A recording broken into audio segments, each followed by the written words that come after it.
நாம இப்ப இந்த வீடியோல எதை பத்தி பார்க்க போறோம் அப்படின்னா, நம்முடைய சேயோன் ஐஏஎஸ் அகாடமி சார்பாக சேயோன் நடப்பு 365 அப்படின்னு சொல்லக்கூடிய ஒரு சீரிஸ் வந்து ரன் பண்ணிட்டு வரோம்.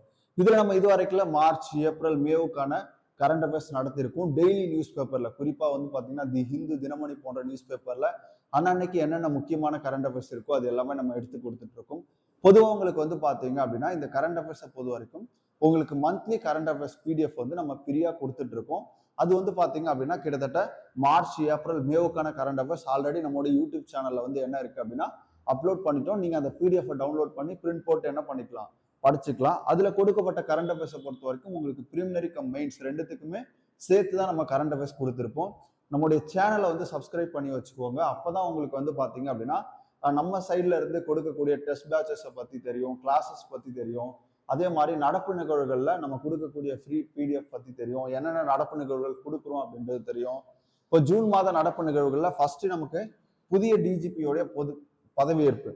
தமிழ்நாட்டை பொறுத்த வரைக்கும் சட்ட ஒழுங்குக்கான டிஜிபி வந்து தற்போதுதான் நியமிக்கப்பட்டிருக்காரு. 34வது சட்ட ஒழுங்கு டிஜிபி யாருன்னு கேட்பாங்க. யார் அப்படின்னு பாத்தீங்கன்னா மகேஷ் குமார் அகர்வால். இவர் இதுக்கு முன்னாடி மத்திய பணியில இருந்தாரு. தற்போது என்ன பண்ணிருக்காங்க, சிஎம் விஜய் அவர்களுடைய பரிந்துரை அடிப்படையில தமிழகத்தினுடைய 34வது சட்ட ஒழுங்கு தலைமை இயக்குநராக டிஜிபி மகேஷ் குமார் அகர்வால் அவர்கள் நியமிக்கப்பட்டிருக்காங்க. அடுத்து ரொம்ப முக்கியமான ஒரு ஒப்பந்தம் ஜல்ஜீவன் மிஷன் ஒப்பந்தம். இது வந்து பாத்தீங்க அப்படின்னா தமிழ்நாடு அரசுக்கும் விசஸ் மத்திய அரசுக்கும் இடையில போடப்பட்ட ஒரு ஒப்பந்தம். இப்போ ஜல்ஜீவன் மிஷனை பார்த்த வரைக்கும் இதை செயல்படுத்த தமிழ்நாடு அரசுக்கும் மத்திய அரசுக்கும் இடையில ஒரு புரிந்துணர்வு ஒப்பந்தம் கையெழுத்தாயிருக்கு. இதுல நம்ம தமிழ்நாட்டினுடைய முதல்வராக இருக்கக்கூடிய சிஎம் விஜய் அவர்களும் மத்திய நீர்வளத்துறை அமைச்சர் CR பாட்டீல் முன்னிலையில இந்த ஒப்பந்தம் வந்து கையெழுத்தாயிருக்கு. இதனால தமிழகத்துக்கு முதற்கட்டமா 2177 கோடி வந்து நிதி கிடைக்க வந்து ஏற்பாடு செய்யப்பட்டிருக்குங்க. அப்ப கிராமப்புற குழாய்கள் மூலம் ஓகேவா, கிராமப்புறங்கள்ல குடிநீரை பாதுகாப்பா குழாய்கள் மூலம் கொடுப்பதுதான் இந்த ஜல்ஜீவன் திட்டத்தினுடைய நோக்கம். ஆல்ரெடி இது வந்து ஜல்ஜீவன் திட்டம் 1.0 வந்து நிறைவு பெற்றுச்சு. அதுக்கப்புறம் தான் ஜல்ஜீவன் 2.0 2028 வரைக்கும் நீடிச்சிருக்காங்க. சரி, இதனால தமிழ்நாட்டுல வந்து பாத்தீங்கன்னா 1.71 லட்சம் வீடுகளுக்கு குடிநீர் இணைப்பு வழங்கப்படும் அப்படின்றத பதிவு செஞ்சிருக்காங்க. அடுத்து பாருங்க, சிபிஎஸ்இ நிர்வாகத்துல அதிரடி மாற்றங்களை அரசு கொண்டு வந்திருக்கு. ஏன்னா சிபிஎஸ்இ வினாத்தாள் திருத்துவதில் நிறைய முறைகேடுகள் வந்து ஏற்பட்டிருக்கு. இந்த முறை வந்து வினாத்தாள் வந்து எப்படி திருத்திருக்காங்க அப்படின்னா கம்ப்யூட்டர் வச்சு திருத்திருக்காங்க. ஓகேவா, அப்ப டிஜிட்டல் முறையில திருத்தப்பட்டதுனால அதுல நிறைய குளறுபடிகள் இருக்கு. அதனால என்ன பண்றாங்க அப்படின்னா அதனுடைய புதிய தலைவராக மூத்த ஐஏஎஸ் அதிகாரி லோஹண்டோ பிரசாந்த் சீதாராம் அவர்களை நியமிச்சிருப்பாங்க. அப்ப சிபிஎஸ்இ வாரியத்தினுடைய புதிய தலைவர் யாருன்னு கேட்டாங்கன்னா லோஹண்டோ பிரசாந்த் சீதாராம். அதே மாதிரி புதிய செயலாளர் யாருன்னு கேட்டா வருண் பரத்வாஜ்.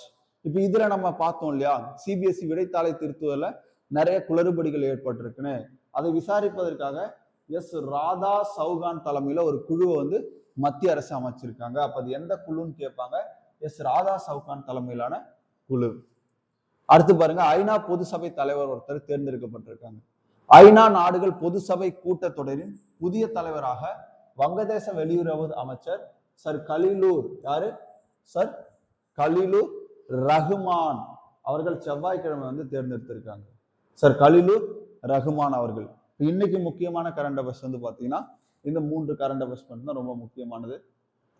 ஓகே, அப்ப சிபிஎஸ்இ நிர்வாகத்துல குறிப்பா விடைத்தாள் திருத்துவதற்கு ஏற்பட்ட குளறுபடிகளை கண்டறிய ராதா சௌகான் தலைமையில ஒரு குழு அமைக்கப்பட்டிருக்கு. ஜல்ஜீவன் மிஷனை பொறுத்த வரைக்கும் 2.0ல நமக்கு 1.71 லட்சம் கோடிகளுக்கு 7 லட்சம் வீடுகளுக்கு குடிநீர் இணைப்பு வந்து வழங்க போறோம். அடுத்து பார்த்தோன்னா புதிய டிஜிபி யார் அப்படின்னு பாத்தீங்கன்னா தமிழ்நாட்டுக்கு 34வது சட்ட ஒழுங்கு தலைமை இயக்குநராக மகேஷ் அகர்வால் அவர்கள் என்ன பண்ணிருக்காங்க, நியமிக்கப்பட்டிருக்காங்க. அப்ப இன்னைக்கான நியூஸ் பேப்பர்ல இந்த 3 கரண்ட் அஃபேர்ஸுமே ரொம்ப முக்கியமானது. நீங்க இதை படிச்சு நோட்ஸ் எடுத்துக்கலாம், இல்லைன்னா நம்மளுடைய ஃப்ரீ பிடிஎஃப் கொடுப்போம், அதுக்கும் நீங்க என்ன பண்ணிக்கலாம், யூஸ் பண்ணிக்கலாம்.